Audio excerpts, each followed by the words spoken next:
अगर आप VCR cycle का न्यूमेरिकल सॉल्व करना चाहते हैं तो मेरा मानना है कि उस क्वेश्चन को सॉल्व करने से पहले आपके कुछ बेसिक कॉन्सेप्ट क्लियर होने चाहिए, जिसमें कि सबसे इंपॉर्टेंट होता है कि उस VCR साइकिल के हर एक पॉइंट पे आपको इंथैल्पी और इंट्रोपी कैलकुलेट करना आना चाहिए। ये पॉइंट्स सबकूल रीजन में भी हो सकते हैं, वेट रीजन में भी हो सकते हैं और सुपरहीटेड रीजन में भी हो सकते हैं, या इसके अलावे वो सैचुरेटेड वेपर और लिक्विड लाइन पे भी लाई कर सकता है। तो अगर आपका प्योर सब्सटेंस का बेसिक कॉन्सेप्ट क्लियर है तो आप इनमें से किसी भी पॉइंट पे आप इंथैल्पी और इंट्रोपी कैलकुलेट कर लेंगे और उसके बाद आपको बस फॉर्मूला का यूज करना है और आप बहुत आसानी से क्वेश्चन सॉल्व कर सकते हैं, जिसमें कि COP, वर्क डन एटसेट्रा बहुत ऐसी चीजें हैं जिसे न्यूमेरिकल में हमें कैलकुलेट करना होता है।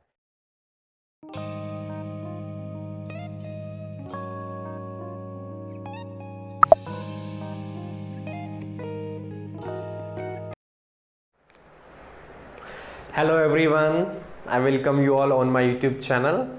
आज इस सेशन में हम लोग कुछ बेसिक कॉन्सेप्ट देखेंगे प्योर सब्सटेंस का, जो कहीं ना कहीं VCR साइकिल के न्यूमेरिकल बनाने के लिए इंपॉर्टेंट है।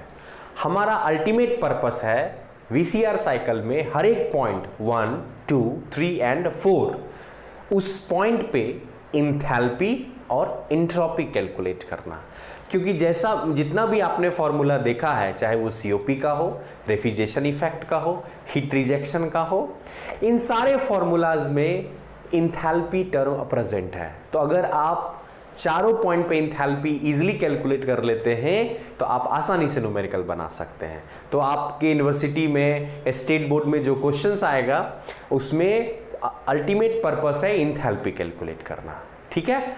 उसी में कुछ कुछ और बेसिक चीज है जो आपका क्लियर होना चाहिए।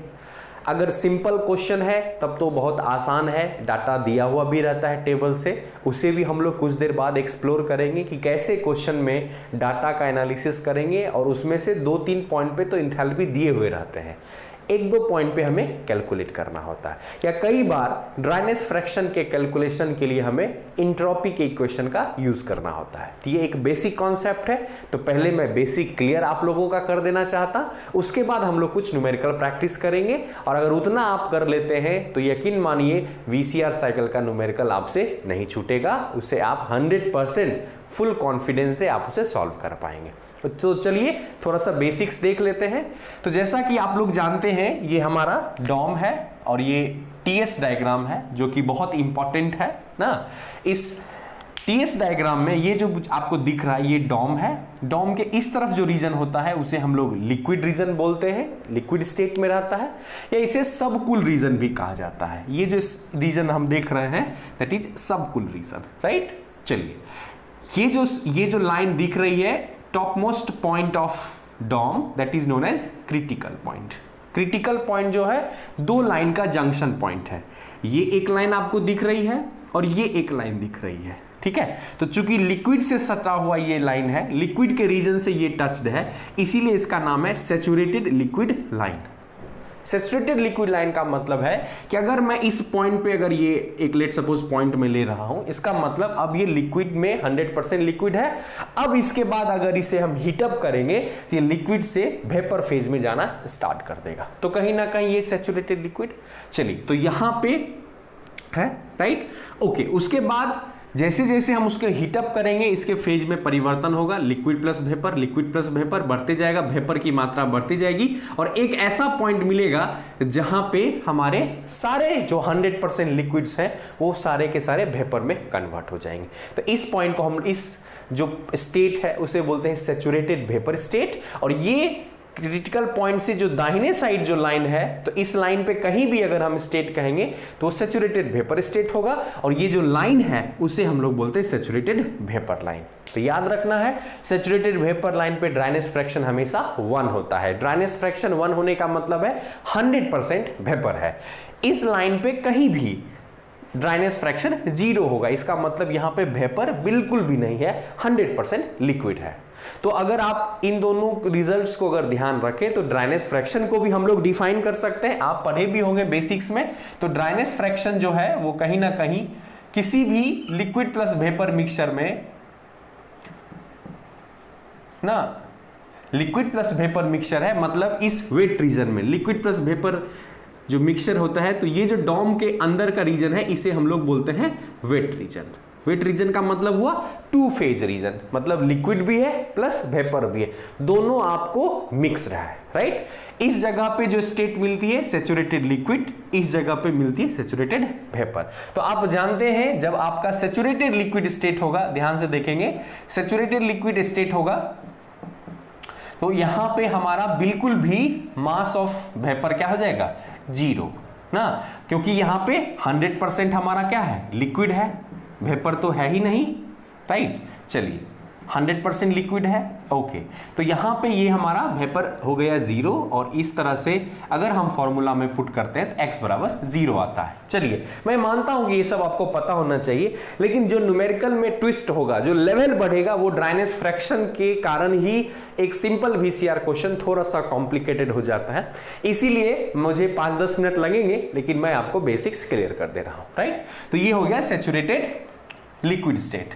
सिमिलरली अगर आप ड्राइनेस फ्रैक्शन देखोगे फॉर सैचुरेटेड वेपर स्टेट ना, तो सैचुरेटेड वेपर स्टेट में क्या है, आप देखोगे कि यहां पे मास ऑफ लिक्विड हमारा जीरो हो जाता है, तो इस फॉर्मूला में अगर हम पुट करेंगे तो यहां से हमारा ड्राइनेस फ्रैक्शन का मान 1 आ जाएगा।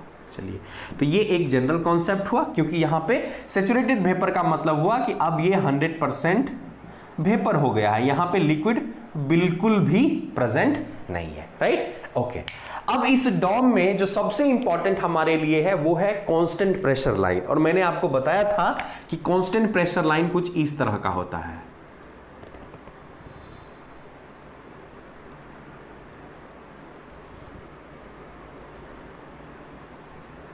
ठीक है, ये यहां पे ये क्यों होता है इसका रीजन बिल्कुल है ना, लेकिन अभी वो बताने का समय नहीं है, हम लोग उस पर सेपरेट वीडियो बनाएंगे प्योर सब्सटेंस है, उसमें उस चीज को बताएंगे कि क्यों होता है। अभी फिलहाल आप इसे याद रखिए।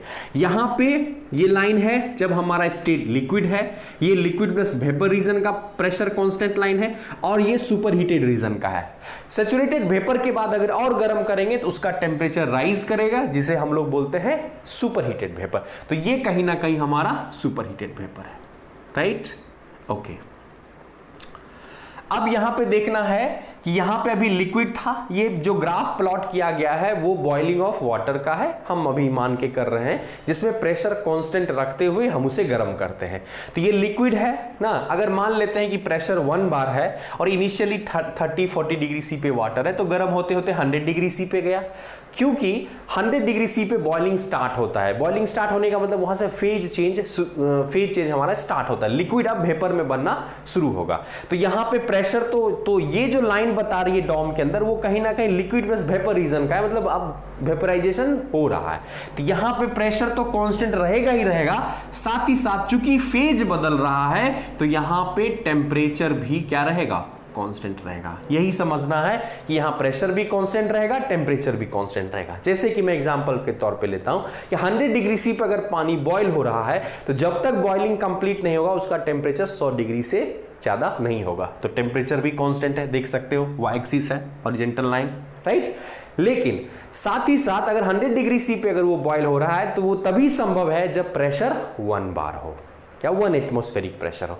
तो वहां पे जिस पॉइंट पे, जिस टेम्परेचर पे, ध्यान से देखेंगे, जिस टेम्परेचर पे इसका फेज चेंज हो रहा है उसे हम लोग बोलते हैं सैचुरेशन टेम्परेचर, जैसे कि 100 डिग्री सी। और जिस सैचुरेशन टेम्परेचर पे हमारा प्रेशर भी कांस्टेंट है ना, और उस पर बॉइलिंग हो रहा है कंटिन्यूअसली, जैसे कि 1 बार है, तो ये जो प्रेशर कहला जाएगा वो पी सैचुरेशन कहला जाएगा। आई होप आपका क्लियर है। तो यहां पे T saturation, P saturation, okay, ठीक है। इसके बाद ये वेपर हो गया हमारा, चला गया। हम जान रहे हैं कि यहां पे ड्राइनेस फ्रैक्शन मेरा 0 है, यहां पे ड्राइनेस फ्रैक्शन 1 है, राइट। अब आपको करना क्या है, इस बात को समझिए। अब हमारा बेसिक कॉन्सेप्ट है कि इस पूरे लाइन में प्रेशर कांस्टेंट है, ठीक है। लेट्स सपोज P बराबर कांस्टेंट। अब अगर मैं पूछूं आपसे कि मुझे बताइए पॉइंट A और पॉइंट B, पहले हम लोग A और B लेते हैं, इस पॉइंट पे इंथैल्पी हम लोग कैसे कैलकुलेट करेंगे।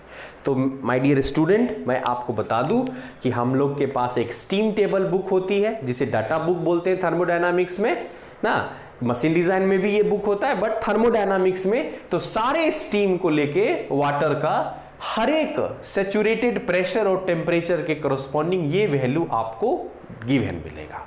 तो एग्जामिनेशन में भी जो क्वेश्चन आएगा ये दिया हुआ रहेगा, बस आपको समझने की देरी है। तो सबसे पहले समझिए कि अगर मैं स्टेट ए पे ना, अभी ध्यान से देखेंगे कि अगर हमारे पास स्टेट ए है तो यहां पे अगर मैं इसका इंथैल्पी कैलकुलेट करना चाहूं तो क्या होगा, राइट। तो saturated liquid line state A क्या है, ध्यान से देखेंगे, स्टेट ए जो है वो है सैचुरेटेड लिक्विड स्टेट, और सैचुरेटेड लिक्विड स्टेट को हम लोग ना शॉर्ट में एफ से सूचित करेंगे, राइट। अब समझिए कैसे ना। अब देखिए यहां पे अगर मुझे इंथैल्पी, इस स्टेट पे अगर इंथैल्पी चाहिए तो वो कहला जाएगा एच एफ स्मॉल में, दैट मीन्स ए ना। यू कैन राइट, अगर ए पे इंथैल्पी आप निकालना चाहते हैं तो वो किसके इक्वल हो जाएगा, एच एफ। एच एफ हुआ specific enthalpy of wet vapour या वाटर वेपर या water at saturated liquid line, या specific enthalpy of saturated liquid. इतनी बात है। साथ में अगर आप कांस्टेंट प्रेशर बोल देते हैं ना तो और अच्छा हो जाएगा। इसको आप लोग बोल सकते हो स्पेसिफिक इंथैल्पी, यही वर्ड आपके क्वेश्चन में रहेगा, ध्यान से देखेंगे। Specific enthalpy of saturated liquid at which pressure, at मान लेते हैं ये प्रेशर P है बराबर 1 atm। अब देखिए हमारे पास ये लाइन क्यों आएगा, ध्यान से देखेंगे। आप याद करो जब हम VCR साइकिल पढ़ते हैं तो स्टेट 1 और 3 और 4 ये तीनों स्टेट जो होते हैं वो कहीं ना कहीं इसी रीजन में होते हैं, तो वहां पे आपको इसकी जरूरत होगी। तो फिर से देखिए HF का मतलब क्वेश्चन में आपको टेबल बना के दिया रहेगा। HF का मतलब हुआ specific enthalpy of saturated liquid, याद रखना F मतलब ये पॉइंट, लिक्विड पॉइंट, एट जो प्रेशर दिया हुआ है, राइट। चलिए उसी तरह अगर हम B पे स्पेसिफिक इंथैल्पी कैलकुलेट करना चाहे इस पॉइंट पे, अब ये क्या हो गया, सैचुरेटेड वेपर पॉइंट हो गया, तो सेम चीज लिखाएगा। तो इसे हम लोग सूचित करते हैं G से। स्पेसिफिक इंथैल्पी को किससे सूचित करते हैं, G से। G फॉर आप इसे मान सकते हो ना, ये सिंबॉलिक रिप्रेजेंटेशन है, इसे आपको याद रखना होगा। F for saturated liquid, G for saturated vapour, right. तो ये हो जाएगा specific enthalpy of saturated vapour eight same pressure, right, HF HG। अब ध्यान से देखेंगे HF, यहां पे जो हमारे पास इंथैल्पी मिलेगा, मैं थोड़ा सा शॉर्ट में लिखता हूं, ये HF है, और यहां जो हमारे पास इंथैल्पी है, अब समझ सकते हैं आप लोग, दैट इज कॉल्ड HG। ये क्वेश्चन में दिया रहेगा। कई बार ये दोनों पॉइंट्स ना देके इस दोनों के बीच का डिफरेंस दे देता है ना, वो भी समझते हैं कि क्या है ना। अब HF है, इसको हम गर्म करें, HF जो भी एनर्जी है फ्लूइड की वो कब है, जब 100% लिक्विड है, और उसको हम गर्म करते जा रहे हैं। तो याद रखिए जब हम पानी को बॉयल करते हैं तो वो लेटेंट हीट एब्सॉर्ब करता है ना, जो भी हीट देते हैं वो एज ए लेटेंट हीट ले लेता है, और तब तक वो फेज चेंज करता रहेगा जब तक कि वो पूरा का पूरा फेज लिक्विड से वेपर में ना बदल जाए, और जो अमाउंट हीट लेता है उसे ही हम लोग लेटेंट हीट कहते हैं। दैट मीन्स कि इस पॉइंट से अगर इस पॉइंट के बीच का अगर हमको इंथैल्पी डिफरेंस पता चल जाए, इंथैल्पी डिफरेंस मतलब दोनों के बीच का अंतर, उसे ही हम लोग बोलते हैं लेटेंट हीट ऑफ वेपराइजेशन, जिसे शॉर्ट में हम लोग बोलते हैं HFG। ध्यान से देखेंगे ना, जिसे बोलते हैं HFG। HFG क्या है, ध्यान से देखेंगे। तो अगर मैं यहां पे लिखता हूं HFG, तो HFG का मतलब हुआ बिल्कुल जैसे कि रिलेटिव वेलोसिटी का कॉन्सेप्ट है, राइट, इसका मतलब हुआ HG माइनस HF। तो अगर क्वेश्चन में आपको HFG दिया हुआ है ना, इस तीन चीजों में दो चीज हमेशा क्वेश्चन में दिया रहेगा, राइट, या तो HF HG दिया रहेगा, पहली बात, नहीं तो HF दिया रहेगा, HFG दिया रहेगा। HFG का दूसरा नाम है लेटेंट हीट ऑफ वेपराइजेशन। ये डिफरेंस है। जैसे एग्जांपल के लिए मैं एक वैल्यू ले लेता हूं, मान लीजिए HF बराबर वैल्यू है 100, ठीक है, और HG का वैल्यू है 180 ना। मतलब जब यहां पे इंथैल्पी 100 किलो जूल पर केजी था तब ये 100% लिक्विड था। हमने इसे हीट दिया ना, तो 100 से बढ़ के 110 हुआ, 120 हुआ, 130 हुआ। जैसे उसको हीट मिलेगा फेज बदलेगा। तो देखिए फेज बदला, यहां पे ड्राइनेस फ्रैक्शन 0 था, जैसे जैसे आगे बढ़ रहे हैं ड्राइनेस फ्रैक्शन बढ़ रहा है। ड्राइनेस फ्रैक्शन बढ़ने का मतलब हुआ उसमें वेपर की मात्रा बढ़ते जा रही है। तो 0 था, 0.1, 0.2, 3, 4, 5 करते करते हमारा फाइनल इधर x बराबर 1 हो गया, मतलब 100% वेपर हो गया। तो 100 से 80 हुआ। तो आपसे सीधा पूछेगा कि कितना हीट तुमने इसको दिया जिससे कि 100% लिक्विड 100% वेपर हो गया। तो क्या कहोगे, 180 माइनस 100। इसका कहने का मतलब है कि जो गुप्त ऊष्मा हमने दिया फेज बदलने के लिए वो कितना था, सिंपली डिफरेंस। तो एकदम क्लियर है। तो HFG को हम लोग शॉर्ट में बोलते हैं लेटेंट हीट ऑफ वेपराइजेशन, या इसको बोलेंगे ना इंथैल्पी ऑफ वेपराइजेशन, क्योंकि H को सूचित करता है। ठीक है, तो ये समझना बहुत जरूरी है कि न्यूमेरिकल में डाटा जो दिया रहता है बॉक्स में, उसमें HF और HG दिया हुआ है। तो इस 2 पॉइंट पे तो आपको इंथैल्पी कैलकुलेट करने में कहीं कोई दिक्कत नहीं होगी। ठीक है, तो चलिए 2 पॉइंट हमारा हो गया। अब सवाल उठता है कि सर अगर मेरा पॉइंट इस बीच में कहीं आ जाए, ठीक है, ध्यान से देखिए, इस बीच में कहने का मतलब लेट सपोज कोई कहे कि मान लीजिए हमारा ये पॉइंट लेट सपोज C है ना, और यहां पे कहीं हमारा इंथैल्पी पता चल जाए। तो एक चीज तो क्लियर है कि 100 इधर है और ये 180 है, तो ये 100 से ज्यादा होगा और 180 से कम होगा। ठीक है, अब कितना ज्यादा होगा कम होगा, उसके लिए इस पॉइंट पे ड्राइनेस फ्रैक्शन का जानना बहुत जरूरी है। तो इस पॉइंट पे अगर आपको ड्राइनेस फ्रैक्शन नहीं पता है तो आप यहां पे इंथैल्पी या specific enthalpy, specific entropy, specific volume कुछ भी नहीं कैलकुलेट कर सकते हैं। जिस तरह से HF HG दिया हुआ है उसी तरह से इस 2 पॉइंट पे SF, ध्यान से देखेंगे, जैसे ये मैंने इंथैल्पी के टर्म में लिखा वैसे ही यहां पे SF हो जाएगा और ये SG हो जाएगा। That means specific entropy of saturated liquid, और SG हुआ स्पेसिफिक एंट्रोपी ना of saturated vapour. Similarly VF VG means specific volume of saturated liquid, specific volume of saturated vapour. ये सारे डाटा आपको स्टीम टेबल में हमेशा मिलते हैं, इसके लिए बिल्कुल नहीं घबराना है, एग्जाम में ये वैल्यू दिया रहेगा। तो इसमें ज्यादातर हम लोग SF का कभी कभी यूज करेंगे और H का यूज करेंगे, वॉल्यूम का यूज बहुत कम होता है। ठीक है, अब अगर लेट सपोज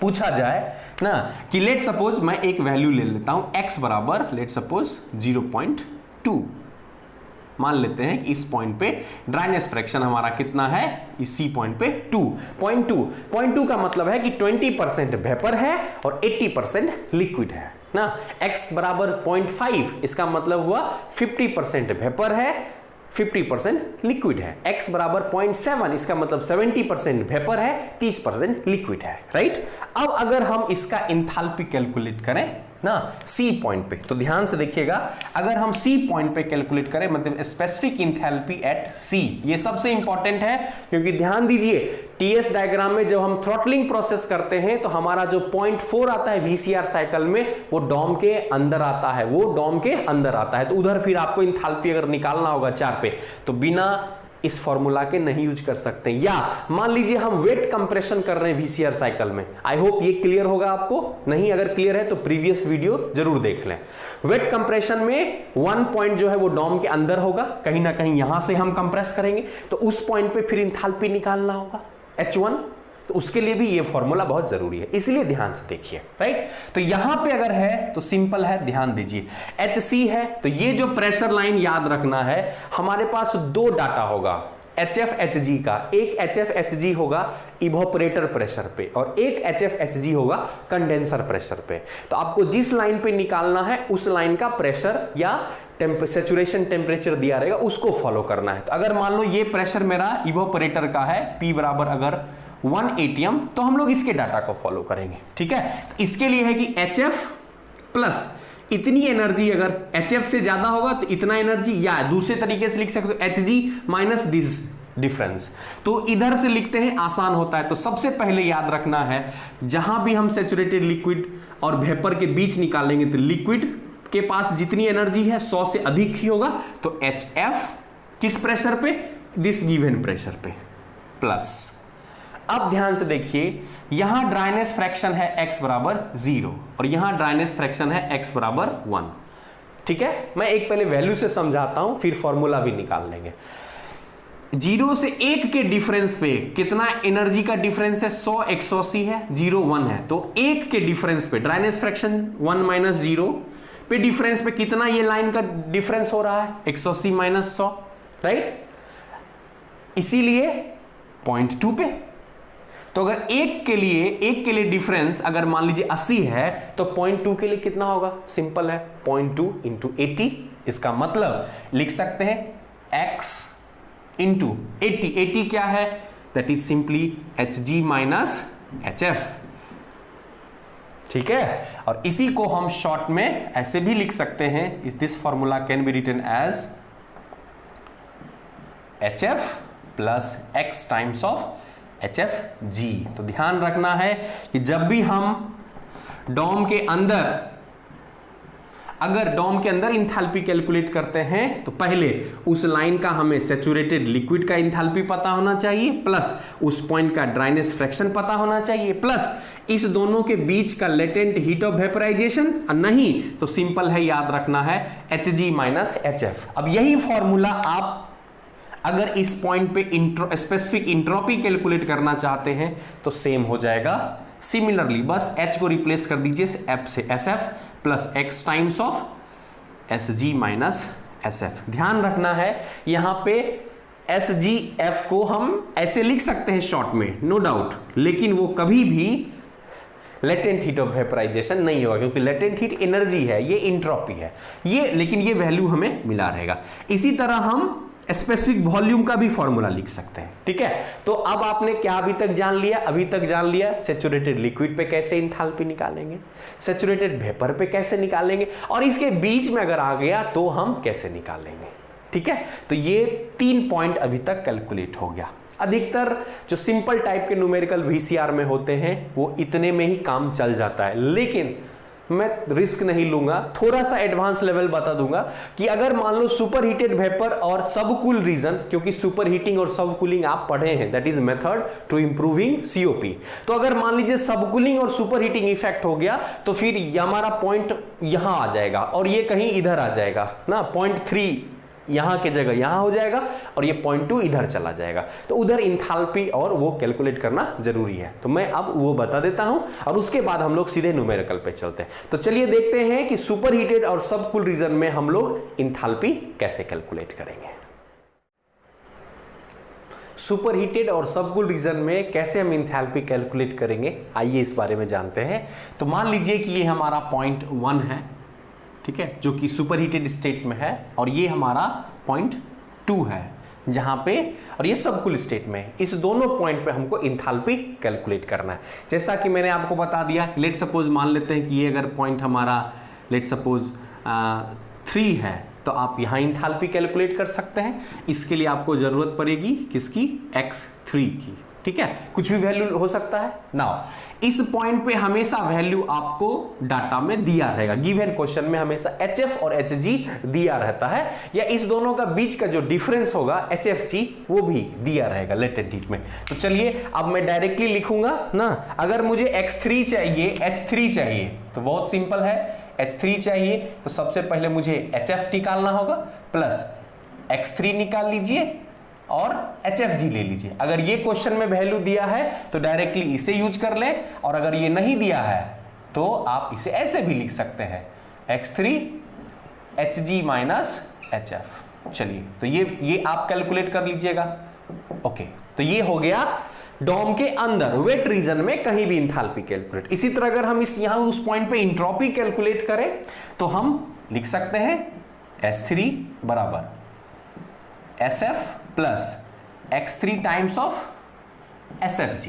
वेरी गुड, एक फॉर्मूला इसका ये भी है, SF plus x3 SG minus SF, ये दिया रहेगा डाटा में। आपको ध्यान रखना है, बस जिस प्रेशर पे ले रहे हैं उसी प्रेशर पे ये सारे वैल्यूज लेंगे।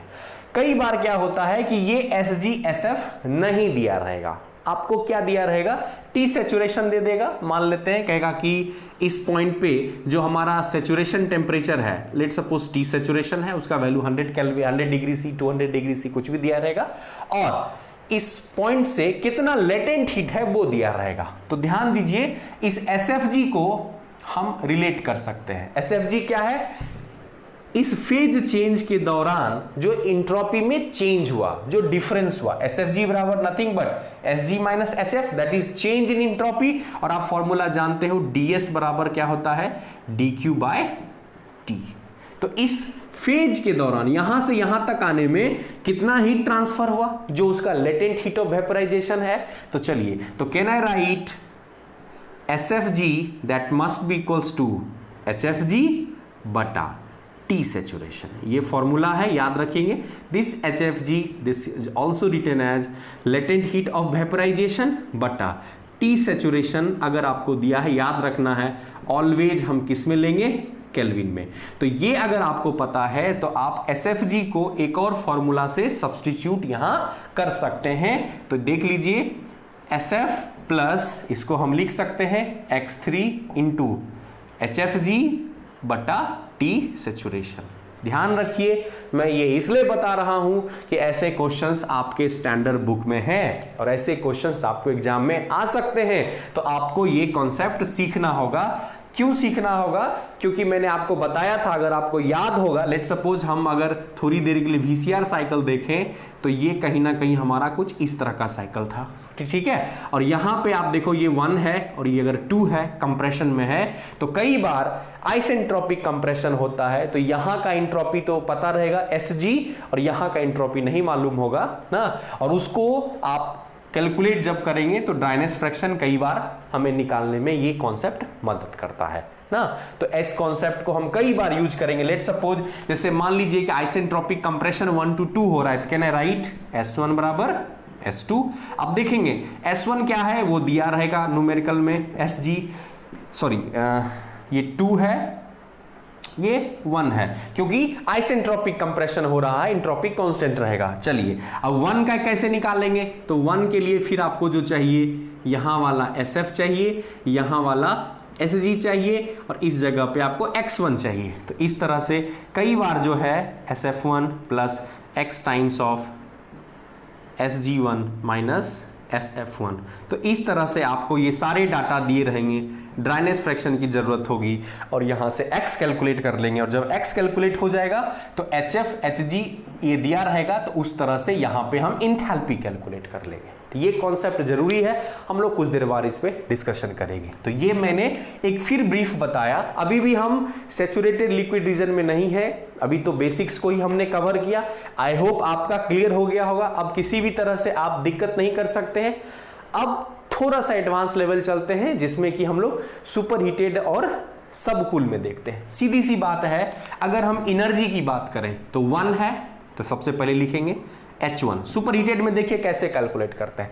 अब जब भी सुपर हीटेड स्टेट क्या है, जो सैचुरेटेड वेपर है उसको और गर्म करिए, उसको और हीट दीजिए, उसकी इंथैल्पी राइज कर जाएगी। दैट मींस कि 1 की जो इंथैल्पी होगी Hg से ज्यादा होगा। 1 पे जो इंट्रोपी होगा, आप देख सकते हैं 1 पे जो इंट्रोपी होगा वो Hg से ज्यादा होगा। तो यहां पे अगर हम इंथैल्पी लिखना चाहे तो क्या लिखेंगे, तो सबसे पहले इस पॉइंट का इंथैल्पी ले लीजिए, Hg इतना प्लस समथिंग, तो चलिए प्लस।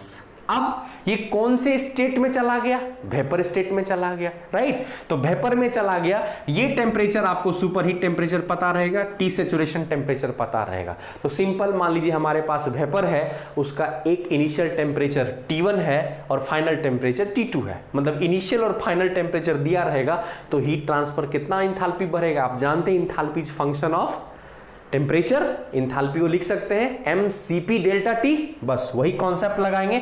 चूंकि स्पेसिफिक है इसलिए मास 1 kg हो जाएगा, तो ये फॉर्मूला हो जाएगा Cp, लेकिन किसका, लिक्विड है, वेट वेपर है, यस वेपर है, तो यहां पे होगा Cp ऑफ वेपर ले लीजिएगा इनटू ना Cp डेल्टा T, डेल्टा की है final temperature, that is T super heat minus T saturation. ठीक है। टी सैचुरेशन भी क्वेश्चन में दिया रहेगा, टी सुपरहीट भी आपको दिया रहेगा। इस तरह से आप सुपरहीटेड स्टेट का इंथैल्पी कैलकुलेट कर सकते हैं। अगर ये आपको कैलकुलेट करना पड़ गया तो न्यूमेरिकल टफ हो जाएगा, लेकिन मैंने जो प्रीवियस ईयर एसबीटी के क्वेश्चंस देखे हैं उसमें यह वैल्यू जनरली ऑलरेडी गिवन रहता है क्वेश्चन में, उधर निकालना नहीं पड़ेगा। लेकिन बाय चांस अगर निकालना पड़ जाए तो फिर ये जरूरत पड़ेगी। ऐसे कुछ क्वेश्चंस बुक्स के एग्जाम्पल में हैं, आप उसे एक बार जरूर प्रैक्टिस कर लें। कंसेप्ट आपको आना चाहिए, अगर ये नहीं निकालना पड़े तो अति उत्तम, आपका न्यूमेरिकल और जल्दी बन जाएगा। ठीक है, सिमिलर कॉन्सेप्ट है अगर हम इस जगह पे H1 के जगह पे लेट सपोज हम S1 कैलकुलेट करना चाहें तो कैसे कैलकुलेट करेंगे? दैट मींस इस पॉइंट पे इसका एंट्रोपी कितना होगा। तो एक चीज तो क्लियर है, ये Sg है, ये S1 है और ये Sg है, तो इससे तो ज्यादा ही होगा। तो चलिए पहले लिख दीजिए Sg प्लस। अब सिंपल कॉन्सेप्ट है, किसी भी वेपर का ना गैस है उसका हम ds कैसे कैलकुलेट करते हैं, मैंने अभी तुरंत सिखाया। ds बराबर dq/t ना, ds बराबर dq/t, यहां से dq/t, dq का क्या फॉर्मूला होगा cp/dt ना, स्मॉल में अगर लेंगे तो यहां से हो जाएगा आपका हो जाएगा cp of again vapour into ना dt। पहले ds में आएगा, देखिए यहां मैं कर रहा हूं ds बराबर cp of vapour into dt by t। इसको इंटीग्रेट करेंगे तो ये जो है cp बाहर आ जाएगा ना, और ये फॉर्मूला हो जाएगा cp इंटू ln 1 to 2 अगर करेंगे तो ln t2 बाय t1। तो ये फॉर्मूला हो जाएगा Sg plus cp vapour into, ये तो टोटल लिखा रहे आफ्टर इंटीग्रेशन, तो ये हो जाएगा ln t2। t2 क्या है? That is t super heat बटा t सैचुरेशन। तो इस तरह से आप इस दोनों पॉइंट पे स्पेसिफिक इंथैल्पी और स्पेसिफिक एंट्रोपी कैलकुलेट कर सकते हैं। एक दो क्वेश्चन इस पे जरूर आप प्रैक्टिस कर लीजिएगा ना, मैं भी आपसे करवाऊंगा, अदरवाइज ये जनरली वैल्यू दिया रहता है। तो ये हो गया सुपर हीटेड रीजन। सिमिलरली अगर सबकूल में करें तो अब ये है HF से बेचारा पहले है तो HF से कम होगा। तो अगर हम इस तरह से देखें ना, तो लेट सपोज अगर हम 2 लिखता हूं या S2 कैलकुलेट करता हूं तो ध्यान से देखिए कैसे कैलकुलेट करिएगा। इधर HF से पहले था तो क्या करेंगे सुधार, चलिए मेरे साथ आप भी गेस कर सकते हैं। ये हो जाएगा HF, वेरी नाइस, प्लस होगा बाद है नहीं पहले है, दिस विल बी माइनस। अब क्या ये टू स्टेट क्या है, लिक्विड या वेपर? लिक्विड, तो फिर Cp जो है हम किसका लेंगे, लिक्विड का लेंगे। ठीक है, formula change in temperature, final minus initial. Final तो सबकूल है, दैट मींस ये टेम्परेचर तो कम होगा और ये टेम्परेचर ज्यादा है, तो यहां पे उल्टा फॉर्मूला हो जाता है। चूंकि हम लोग मैग्नीट्यूड डील करते हैं तो T saturation minus temperature of subcool, ध्यान रखना है। HF minus Cp liquid, magnitude लेंगे, चूंकि बड़ा टेम्परेचर है तो बड़ा माइनस छोटा, तो इसका इंथैल्पी निकल गया। उसी तरह इसका अगर करते हैं तो क्या करेंगे, सिंपली SF कर दीजिए, Cp लिक्विड ले लेंगे, चलिए यहां भी माइनस आ जाएगा, ये भी लिक्विड हो जाएगा, चलिए लॉन हो जाएगा। बस टेम्परेचर ध्यान रखना है ना, किसका लेंगे, तो यहां पे टेम्परेचर हमारा आ जाएगा उल्टा हो जाएगा, टी सैचुरेटेड बाय ये हो जाएगा टी सबकूल ना, बड़ा माइनस छोटा टेम्परेचर हमेशा लेंगे। तो ये इस तरह से हमारा सुपर हीटेड और सबकूल रीजन में आप इंथैल्पी और इंट्रोपी कैलकुलेट कर सकते हैं। तो चलिए ये रहा कुछ बेसिक कॉन्सेप्ट VCR साइकिल में। अब देखिए फटाफट कैसे हम लोग VCR साइकिल का न्यूमेरिकल बनाते हैं, उसके लिए मैं कुछ टिप्स भी आपको बताऊंगा जिसे आप लोग फॉलो करेंगे। और सबसे इंपॉर्टेंट होता है डाटा का एनालिसिस, कि क्वेश्चन में दिया हुआ क्या है। बहुत सारे डाटा इसमें से दिए रहेंगे, एक बार डायग्राम बनाना सीख लिया और डाटा एनालिसिस सीख लिया तो न्यूमेरिकल मात्र फॉर्मूला बेस्ड आपके एग्जाम में आएगा, आप चुटकियों में सॉल्व कर लेंगे। यकीन मानिए, अगर विश्वास नहीं है तो इस वीडियो को लास्ट तक देखिए, उसके बाद आपको जरूर यकीन हो जाएगा।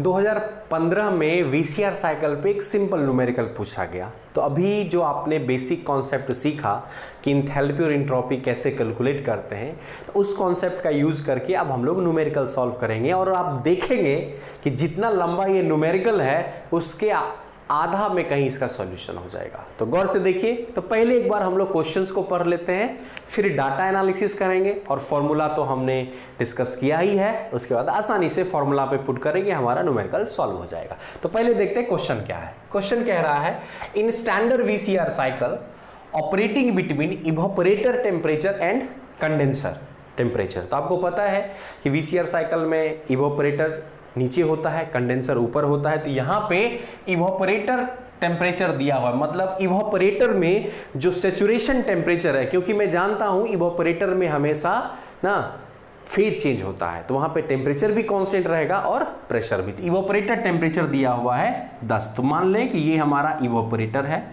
ठीक है, और ये जो है C वो है कंडेंसर है। दोनों की अलग होगी, आपको याद होगा ये हमारा P1 था और ये हमारा P2 था, राइट ना। ये 1 जो है वो कंप्रेसर का इनलेट है और 2 जो है कंप्रेसर का आउटलेट है, ठीक है। ओके, यहां तक क्लियर है ना।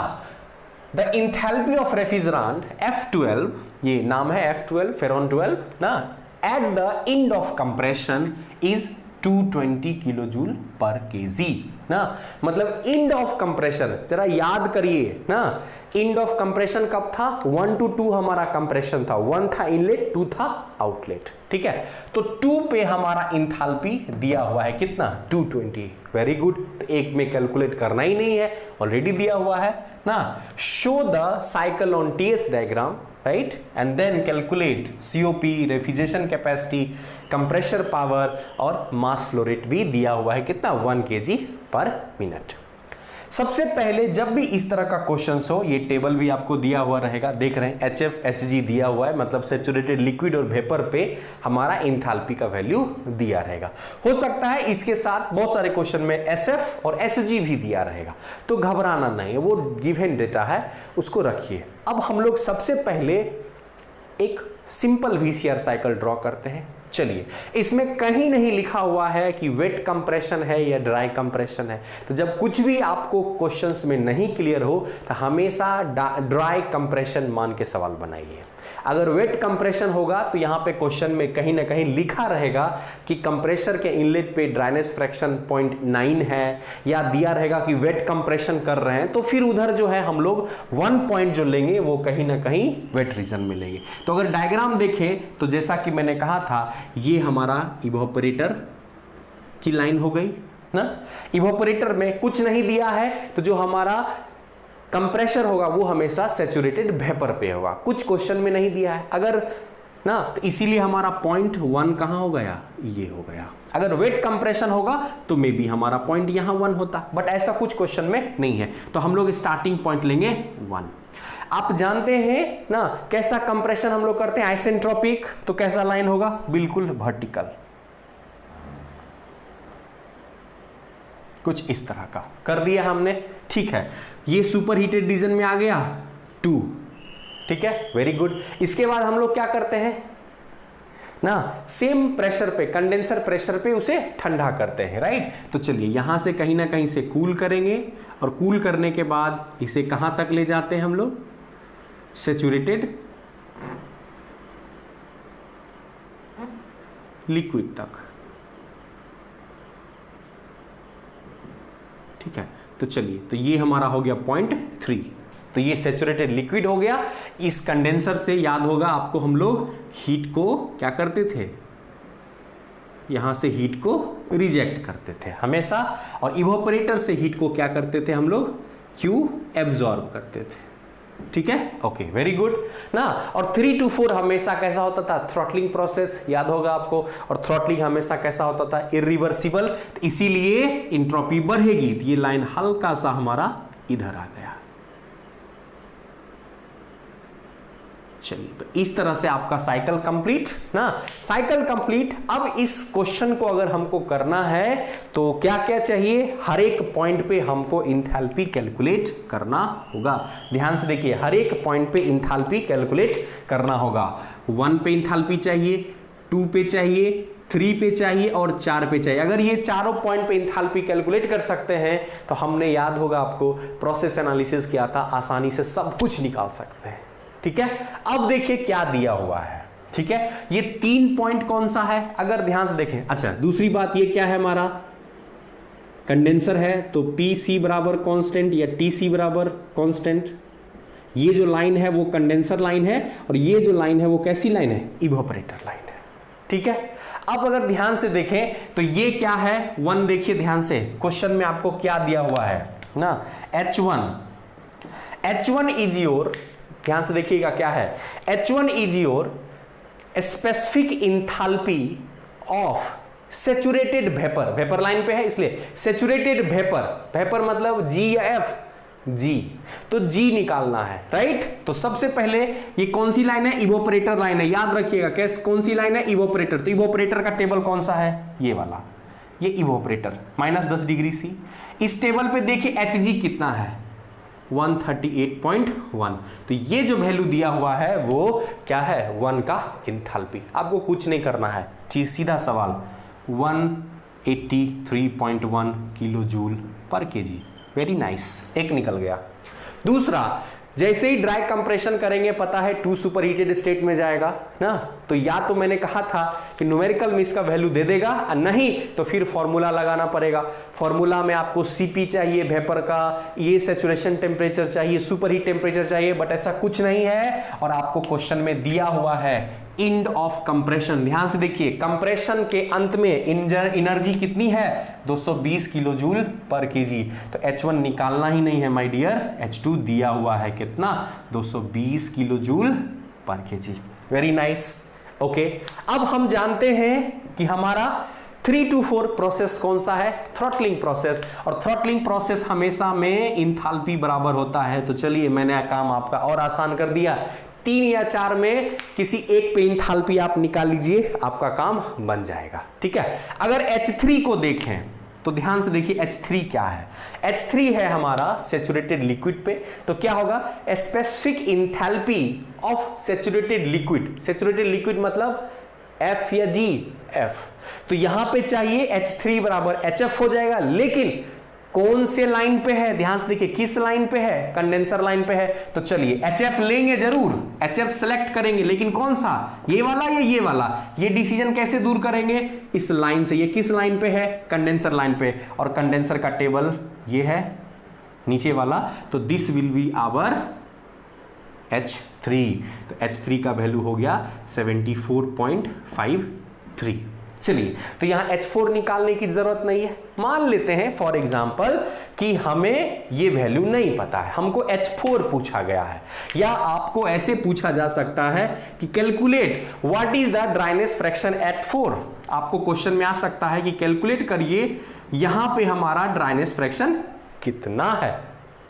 चलिए, तो अगर यहां का ड्राइनेस फ्रैक्शन हम निकालना चाहें तो H3 बराबर H4 लिख सकते हैं। तो H3 डाटा से निकल गया। H4 देखिए कैसे निकालिएगा, H4 में ध्यान से देखिए, यहां का भी हमको HF पता है और यहां का भी HG पता है। देखिए, ये अगर हम इस लाइन को एक्सटेंड करेंगे तो ये इवोपरेटर लाइन होगा, और इवोपरेटर लाइन का HF, इवोपरेटर टेबल HF पता है, HG पता है। गुड, तो HF पता है, HG पता है, तो डिफरेंस भी निकल जाएगा, HG माइनस HF, और X अननोन है। तो क्या यहां मैं लिख सकता हूं HF plus X at 4 minus HG minus HF। अब ये HF कौन सा होगा, ध्यान रखना है, ये 4 लाइन किस पे आ रहा है, इवोपरेटर पे। तो ये सारा डाटा जो हम लेंगे वो किस टेबल का लेंगे, इवोपरेटर टेबल का लेंगे। तो कई बार है H3 नहीं पूछ के H4 निकालना। तो यहां से एक और क्वेश्चन न्यूमेरिकल बन सकता है कि calculate the dryness fraction at the inlet of evaporator या at the outlet of throttling tube. Clear है, ओके। अब समझना है HF3। तो ध्यान से देखिए, इवोपरेटर टेबल कौन सा है, ये है। तो HF का मान ले लेंगे 26 चलिए इसको अगर हम सॉल्व करते हैं तो लिखा जा सकता है 26.85 प्लस X अननोन है, राइट। HG कितना है 183.1 माइनस HF कितना है 26.85। चलिए इस तरह से आप सॉल्व करके ये भी कैलकुलेट कर सकते हैं। ठीक है। तो आपने क्या देखा, मैंने H1, H2, H3, H4 निकालना सिखाया, जो हमने बताया था उस तरह से इस टेबल को एनालिसिस करना सिखाया। बस एक ही ध्यान रखना है माय डियर, जो पॉइंट ले रहे हैं जिस लाइन पे है, कंडेंसर पे है, तो वी विल फॉलो कंडेंसर वाला रो। कंडेंसर रो कैसे डिसाइड करेंगे, कंडेंसर के सैचुरेशन टेम्परेचर से या कंडेंसर के प्रेशर से, दोनों में कोई ना कोई आपको क्वेश्चन में दिया जरूर रहेगा। एक जो रो होता है वो हमेशा कंडेंसर का होगा और एक रो हमेशा इवोपरेटर का होता है।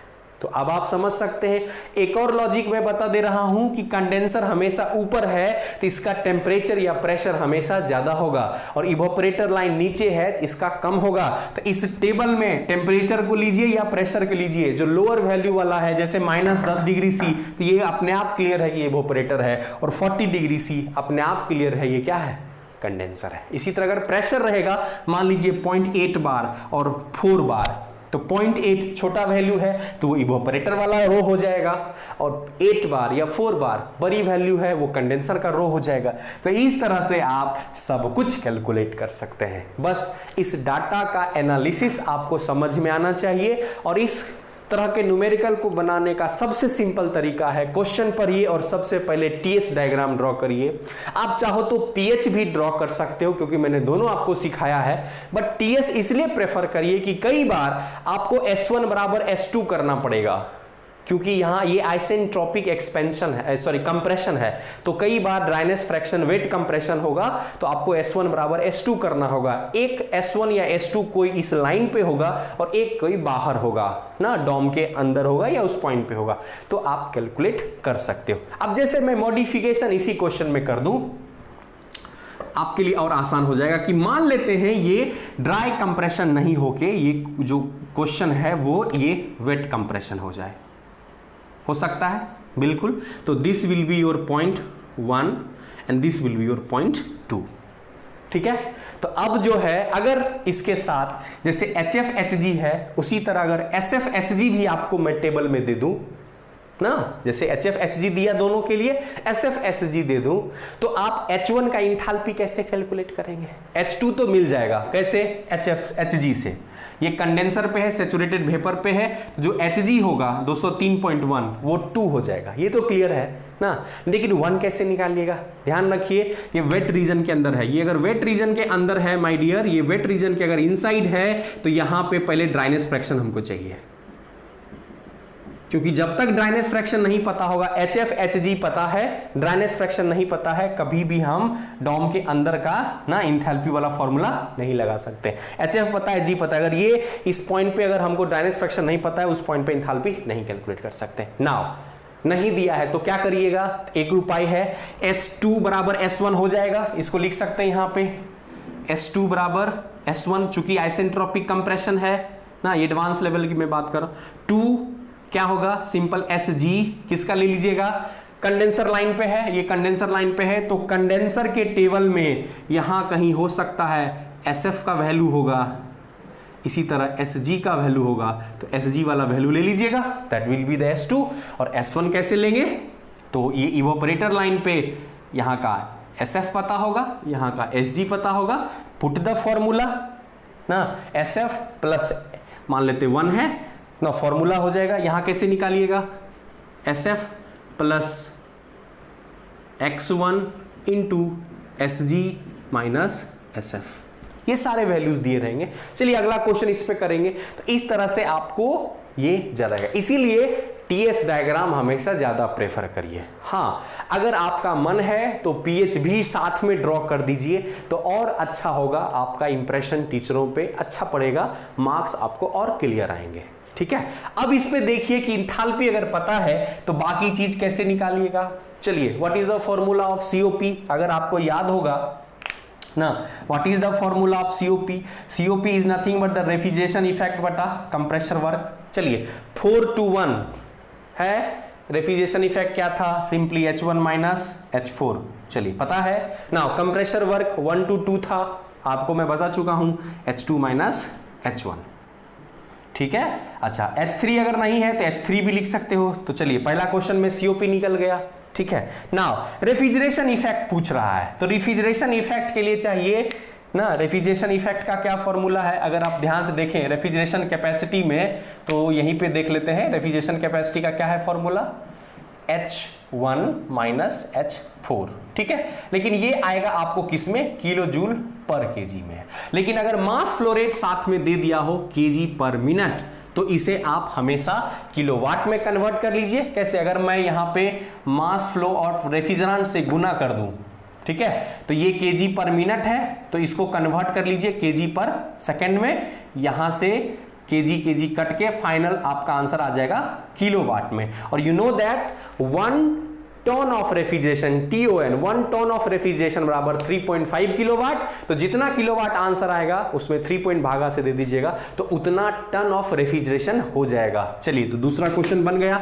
तीसरा, कंप्रेसर पावर। कंप्रेसर पावर जो है, कितना पावर इनपुट चाहिए, तो कंप्रेसर का क्या है work, compressor work H2 minus H1 मास फ्लो रेट से गुना कर दीजिए ना, किलो जूल पर केजी में है, मास फ्लो रेट से गुना कर देंगे एन किलोवाट में आ जाएगा। तो फॉर्मूला ये, अगर कंप्रेसर पावर देखेंगे तो will be mass of refrigerant into H2 minus H1। चलिए, तीनों क्वेश्चन बन गया। तो समझना है इसमें कुछ नहीं है, सिर्फ एक ही कॉन्सेप्ट है इस न्यूमेरिकल में, वो है हर एक पॉइंट पे इंथैल्पी कैलकुलेट करना। और अगर डोम के अंदर आ जा रहा है तो ड्राइनेस फ्रैक्शन की मदद लेना। ड्राइनेस फ्रैक्शन कैसे चाहिए, तो S1 बराबर S2 करके एक हथियार है आपके पास, और नहीं तो फिर ये दिया हुआ रहेगा। आई होप ये न्यूमेरिकल समझ में आया होगा, आई होप ये कॉन्सेप्ट कर सकते हैं। चलिए, एक और न्यूमेरिकल हम लोग देखते हैं। VCR साइकिल पे 2016 में भी क्वेश्चन पूछा गया है, तो आइए देखते हैं कि क्या ये क्वेश्चन है।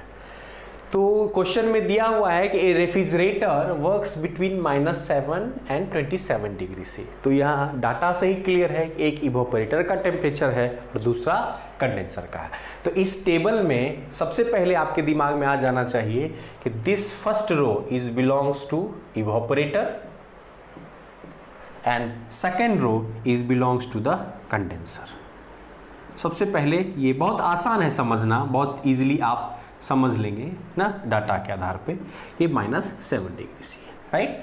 अब उसके अनुसार HFG, ध्यान दीजिएगा ये HG नहीं है, HFG है, मतलब HG माइनस HF का डिफरेंस है। इसे हम लोग लेटेंट हीट ऑफ वेपराइजेशन भी बोलते हैं।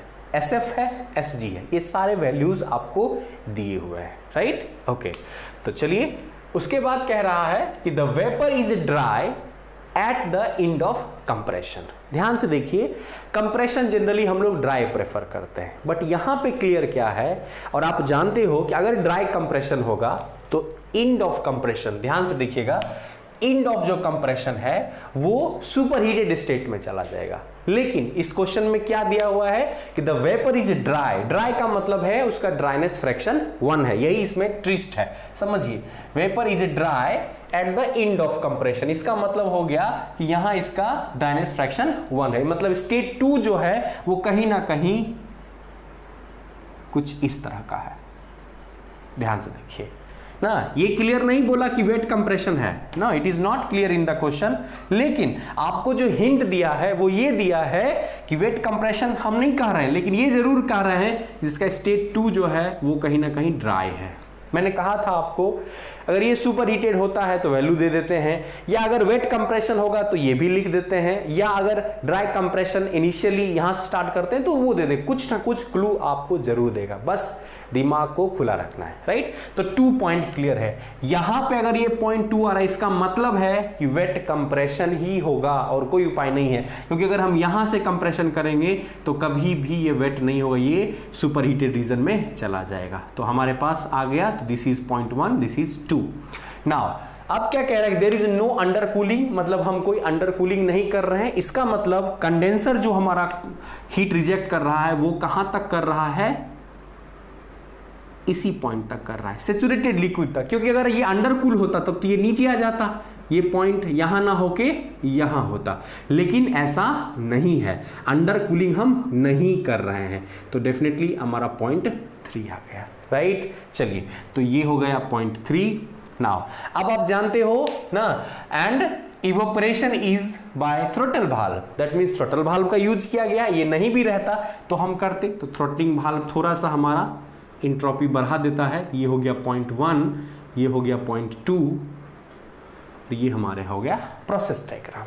अब आप देखें 2 और 3 पे इंथाल्पी हम बहुत आसानी से कैलकुलेट कर सकते हैं ना। ये 2 और 3 किसका लाइन है, याद करिए, this is line of condenser and this is line of evaporator. तो कंडेंसर का टेबल ले लेते हैं, कंडेंसर का टेबल -27 डिग्री सी। H3 क्या होगा, चलिए, और मैंने कहा था जब H3 हो जाए तो ये 4 हो जाएगा। हाँ, H3 बराबर H4 होता है, क्योंकि थ्रॉटलिंग प्रोसेस है तो 4 पे निकालना ही नहीं है, तो H3 बराबर H4। और H3 क्या है, सेचुरेटेड लिक्विड, लिक्विड मतलब ये HF और ये Hg, किसके लाइन पे है, कंडेंसर के लाइन पे। तो कंडेंसर के रो में आइए HF, तो आंसर क्या हो गया 115। तो हमको पता चल गया 100 किलो जूल पर kg। ना कैसे कैलकुलेट करेंगे, H2 तो होना चाहिए किसके बराबर, Hg के बराबर, बट Hg तो दिया नहीं है। लेकिन याद करिए माय डियर स्टूडेंट, Hg नहीं दिया है लेकिन HFG दिया है, और HFG का फॉर्मूला क्या होता है, that is Hg minus HF। चलिए, Hg दिया हुआ है 1298, Hg आपको चाहिए, और HF का वैल्यू है कितना, सॉरी ये हम लोग ले रहे हैं कंडेंसर पे, ये डाटा लेंगे 1113, हम लोग इसका ये डाटा प्रेफर करेंगे। 1173 माइनस HF कितना है 115, तो यहाँ से आपको Hg हो जाएगा। चलिए, तो H2 निकल गया, तो आपको H2 पता है, H3 पता है, H4 पता, ओनली यू वांट H1। अब H1 के लिए यहां पे हमको क्या चाहिए, ड्राइनेस फ्रैक्शन। क्या हमारे पास है, नहीं, क्वेश्चंस में नहीं दिया है, लेकिन एक चीज जरूर दिया है। मैंने कहा है जब भी इस तरह का सिचुएशन फंसे, ड्राइनेस फ्रैक्शन नहीं मिले, हमेशा प्रेफर करिए आइसेंट्रोपिक एक्सपेंशन है। कैन आई राइट S1 बराबर S2, आइसेंट्रोपिक एक्सपेंशन है मतलब एंट्रोपी चेंज नहीं करेगा, मतलब S1 बराबर S2। चलिए, S2 का वैल्यू क्या है, ये सैचुरेटेड वेपर पे है, तो देखिए, तो सैचुरेटेड वेपर का मतलब Sg। चलिए, कौन से प्रेशर पे लाइन है, कंडेंसर लाइन पे, तो ये वैल्यू दिया हुआ है कितना 4.33। तो चलिए, इधर का वैल्यू तो आपको पता चल गया 4.33। Now how to calculate S1, चलिए लगा दीजिए वेट रीजन वाला फॉर्मूला। इसके लिए आपको क्या जरूरत पड़ेगा, आपको जरूरत पड़ेगा SF1 का, इसके लिए जरूरत पड़ेगा Sg1 का। 1 लिख रहे हैं इसलिए क्योंकि 1 पे हमको चाहिए, मतलब इवोपरेटर लाइन पे हमको डाटा चाहिए, किसका, SF चाहिए, Sg चाहिए, राइट। चलिए, तो देख लीजिए हमारे पास डाटा क्वेश्चन में दिया हुआ है, इवोपरेटर लाइन मतलब ऊपर वाला रो, ऊपर वाला रो का मतलब SF दिया हुआ है। चलिए, इसको इस फॉर्मूला को लिख सकता हूं मैं, SF ये वाला plus dryness fraction X1 into simply SFG ना। चलिए, SF का मान क्या है, SF का मान है -0.108 प्लस X1 चाहिए इंटू SFG को लिख सकते हैं SG माइनस SF। चलिए, इसको लिखा जा सकता है SG माइनस SF।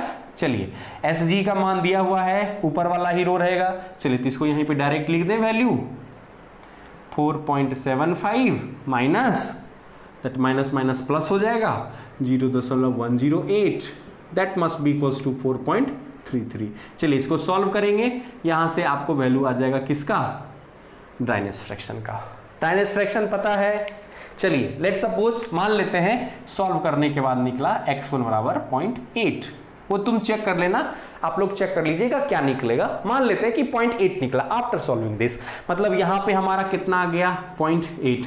चलिए, इंथैल्पी कैसे निकालिएगा, सिंपल फॉर्मूला है H1 बराबर, यहां का चाहिए अब HF plus X1 times of HFG, किस लाइन पे, इवोपरेटर पे चाहिए। चलिए, इवोपरेटर पे HF दिया हुआ है कितना, इवोपरेटर पे -30, तो ले लेते हैं -30 प्लस X1 अभी सॉल्व करके निकाला 0.8, HFG का वैल्यू दिया है 1298, यू गेट द आंसर। चलिए, तो H1, H2, H3, H4 सारा निकल गया। बस इसी का कहानी है, पूरे VCR साइकिल में आपको इंथैल्पी ही निकालना है, ठीक है। ओके, अब अगर पता है, चलिए COP निकल जाएगा। COP का फॉर्मूला रेफ्रिजरेशन इफेक्ट बटा कंप्रेसर वर्क, रेफ्रिजरेशन इफेक्ट का फॉर्मूला H1 माइनस H4 ना, यहां से अगर मैं चाहूं तो क्या राइट ना, यहां से अगर मैं चाहूं, चलिए तो यहां से इसको लिखा जा सकता है व्हाट इज रेफ्रिजरेशन इफेक्ट बटा compressor work that is COP। तो ध्यान से दीजिएगा, refrigeration effect H1 minus H4 बटा H2 माइनस H1। चलिए ये सारा चीज निकल जाएगा, पहला क्वेश्चन डन। दूसरा क्वेश्चन है power of compressor to remove 180 kilo joule पर मिनट, मतलब कंप्रेसर का कितना पावर होना चाहिए यदि ये हीट को रिमूव करे। हीट को रिमूव करने का मतलब क्या क्या दिया हुआ है, जरा ध्यान से देखिए, Q एब्जॉर्ब दिया हुआ है, Q रिजेक्टेड दिया हुआ है। जब भी ना हीट रिमूव करने की बात होती है तो हमेशा Q एब्जॉर्ब दिया हुआ है। इसका मतलब आपको क्वेश्चन में दिया हुआ है यहां से ना, यहां इस क्वेश्चन के मुताबिक क्वेश्चन दिया हुआ है क्या, H1 minus H2, no not H1 minus H2, ये दिया हुआ है किलो जूल पर मिनट में। ध्यान से देखिए, किलो जूल पर मिनट अगर सेकेंड में कर देंगे तो ये किलोवाट हो जाएगा, मतलब रेफ्रिजरेशन इफेक्ट दिया हुआ है इन किलोवाट। ओके, तो देखिए क्या करेंगे, अगर रेफ्रिजरेशन इफेक्ट आपको दिया हुआ है क्वेश्चन में, रेफ्रिजरेशन इफेक्ट बराबर you know the formula mass of refrigerant into H1 minus H4, ठीक है, ये कितना है 180 किलो जूल पर मिनट है, भागा दे दीजिए 60, it will be in second, right. चलिए mass flow rate of refrigerant और H1 माइनस H2 का वैल्यू आप कैलकुलेट कर चुके हो, यहां से पुट करोगे क्या निकलेगा, मास ऑफ रेफ्रिजरेंट।